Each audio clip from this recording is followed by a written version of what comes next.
I'm Lewis, and today I'm going to be making historical foods. The early 1900s throughout the 1920s was a time of modern enlightenment, with a booming economy, consumerism, jazz, and social reforms defining these next few decades in American history. Americans have left the farming world, leaving most foods to be bought in convenience stores or shops.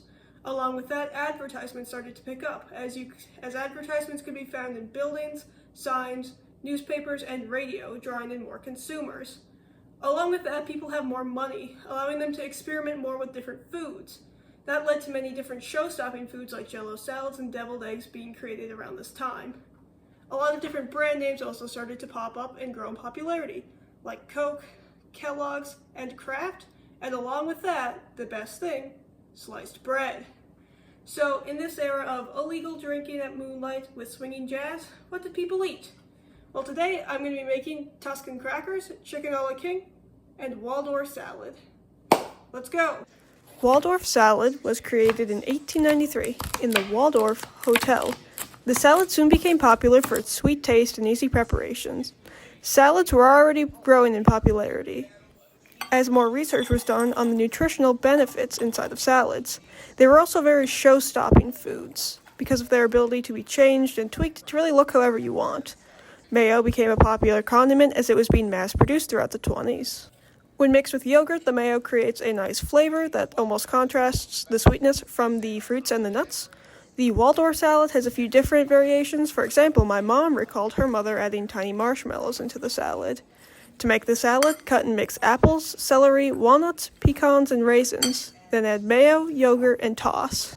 Olive oil crackers, or as I incorrectly called them, Tuscan crackers, and crackers in general, started to grow in popularity near the end of the 1920s. This was for many different reasons. For example, the rise in house parties caused the need for a savory extra to be added to the plate. Demand for crackers also went up as they were no longer being rationed. Olive oil crackers are very popular because of their simplicity. They're very easily paired with almost any dish, and they work when dipped in anything. To make these crackers, mix flour, cornstarch, and olive oil.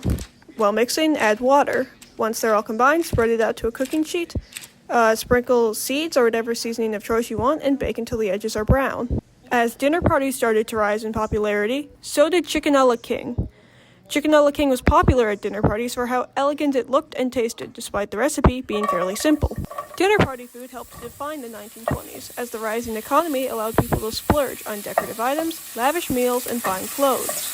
To make chicken a la king, dice mushrooms and chicken, then add it to a pan and cook until brown. Once they're done cooking, in the same pan, we make a flour roux using half a stick of butter. Then add chicken stock and let cook for just a tiny bit. Then finally add in the chicken and mushrooms. This dish is fairly simple as it's basically just chickens and gravy. However, you can spice it up by adding little add-ins. Pimentos are very popular in this dish. Also adding your own seasonings like salt and pepper. And there we have it, the 1920s spread. This combination of food helps to show how more indulgent food started to pop up around this time, along with more show-stopping foods.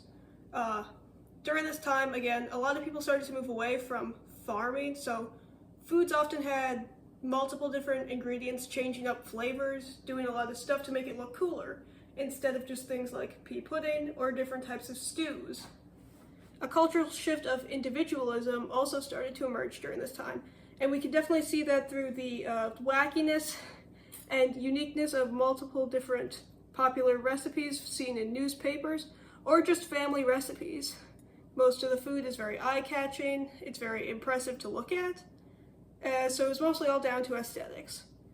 Anyway, let's taste it. So I'm just going to start off by trying a bite of the cracker. Jesus.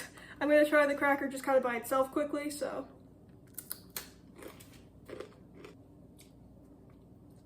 It's a pretty dry cracker. I mean, again, the recipe, there was not a whole lot to it. It's really just flour, cornstarch, and milk. It's not bad. It tastes like eating flour. Moving on, we got the Waldorf salad, which personally I'm a bit afraid of.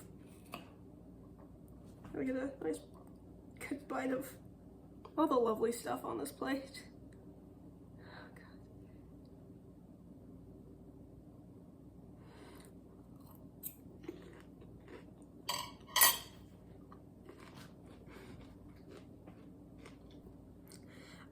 actually really surprised. That is not, I'm not someone that likes mayo, and personally I can barely taste it. It's all a really good balance, and it's surprisingly sweet. I guess the yogurt, the apples, and the nuts work together, and then the celery just helps to add a nice crunch. It really looks vile though, I cannot lie. And then finally just some of the chicken a la king by itself, and then I'm going to try it with the cracker, so.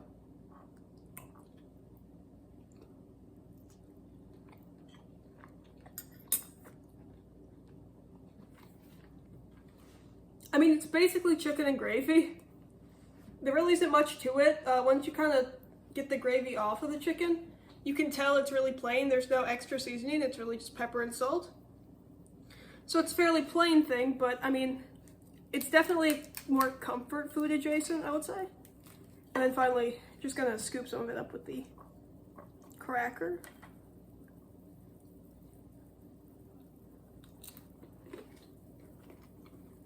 I mean, it's good. It's a nice balance of things. Nothing extraordinary, nothing not extraordinary. Overall, this 20 meals is surprisingly good, especially for the way some of these things look. So yeah, not bad. Tune in next time for World at War, the 30s to the 50s. I'm gonna make it.